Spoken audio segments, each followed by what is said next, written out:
Your process is perfectly calibrated to deliver the results that it's currently delivering. I don't remember where I heard that quote or where I read it, probably somewhere on the internet, almost certainly.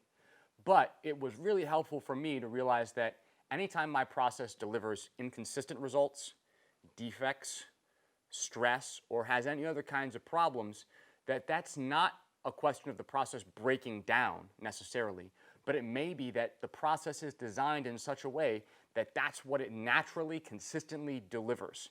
And it would be foolish for me to expect a process that delivers that to, on its own, suddenly start delivering something else. So unless I change the process, unless I change the inputs, the outflow of that process isn't going to change. So if you're having problems in your production with defects, with lateness, with inconsistency, backtrack and change steps in the process before you expect the output to suddenly fix itself.